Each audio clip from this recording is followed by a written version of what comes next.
I love this film so much. Oh, thanks. I absolutely adored it. I mean, this film is a kind of masterclass in the balancing of sort of tonalities. It's got that kind of sadness and the kind of comedy are both so prevalent here.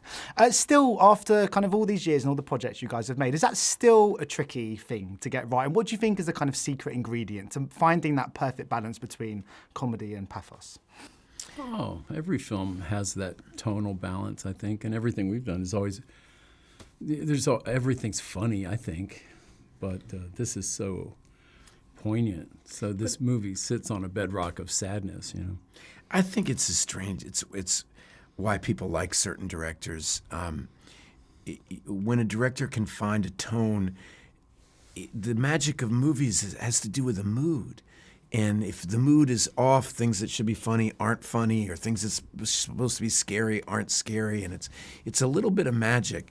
And a director has to have a certain taste and a sensibility that knows how to position so that the drama can land and the comedy can land. And I've never understood it. You know it when it's right, and you know it when it's wrong, but how to actually get there is mysterious. Well, it's good to have 10 years to actually think about it, to really dig through the material and the characters and just feel that dynamic. So by the time you're doing it, you've already kind of dialed in that. Yeah, because I mean, Ethan, you push yourself in this. I mean, you always do. But I mean, where does this rank in the kind of list of your more challenging roles? Because it's so dialogue heavy, and like there's so much nuance to the character and complexity. But there's the kind There wasn't any aspect of this one that wasn't hard. You know, exactly. I mean, there's dialogue. There's the character that's period, so you have to be careful about your mannerisms and your body language. It's a person who's suffering deeply and who's hysterically funny. I mean, so it was extremely, it ranks as high as I've ever gone at the level of difficulty.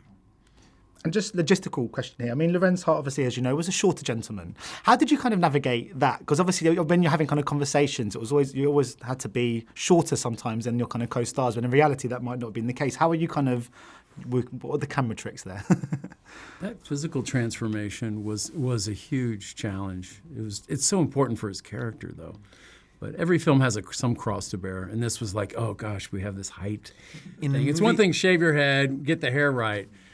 But then the height thing. Yeah. And also in a movie that's so naturalistic, that's the other thing it's one thing if you're doing The Lord of the Rings or Star Wars or something where everything is hyperbolized in some way.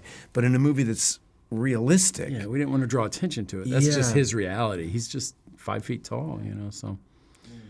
Well, my mum's 5 foot tall, so I was like seeing the world from her perspective.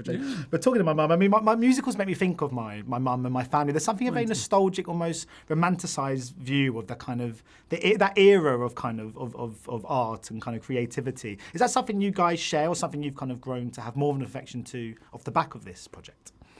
I don't know about you. I feel like he does that.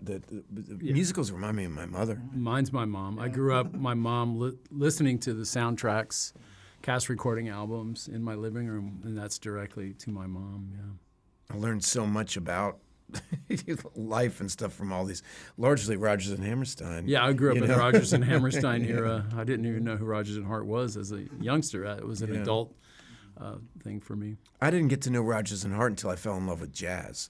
And then, you start to, through all the great jazz musicians, you start to get to know their music. Yeah, because I was going to ask you, obviously playing Chet Baker before and now Lorenz Hart.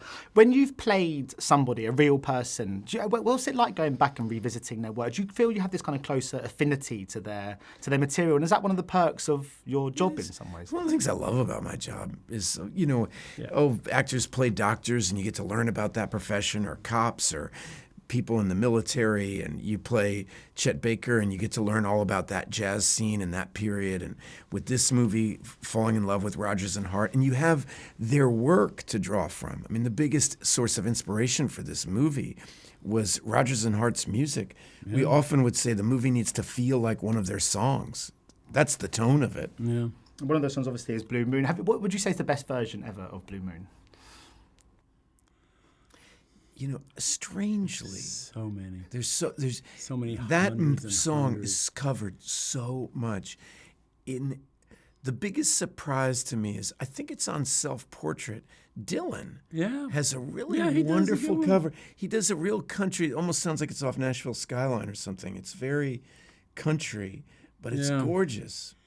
If you want to hear Robert De Niro sing, watch New York, New York, and he kicks off Blue Moon. He's in the big band, era, and he introduces. If you want to hear Robert De Niro sing Blue Moon, watch New York, New York, and then love that Mary Kay movie. Place takes over. But I think the Sam Cooke version is my favourite. yeah, there's so many. Yeah, but it's very funny. I mean, obviously, I'm fortunate enough to be sat here in front of two of my absolute favourite people in this entire sort of in cinema. I mean, I just wondered, even though I love all of your work independently of each other, your collaborations have always been so special. I mean, you guys have worked together so many times now. How fortunate do you think you both are that you kind of fell into each other's lives, and how much now, and of that history that comes into it, how much does that help when you're making films like this, that kind of shorthand you guys have? It's wild that we hit the 30-year mark.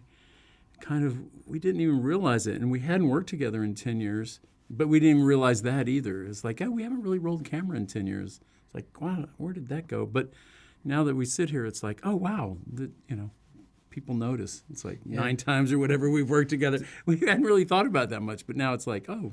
Well, I thought about it this morning doing these interviews because I just feel like he's following me around. It's like we're in a different city. There's a stalking thing. Wait, I just saw you. And, I saw you in Berlin. What are you doing here?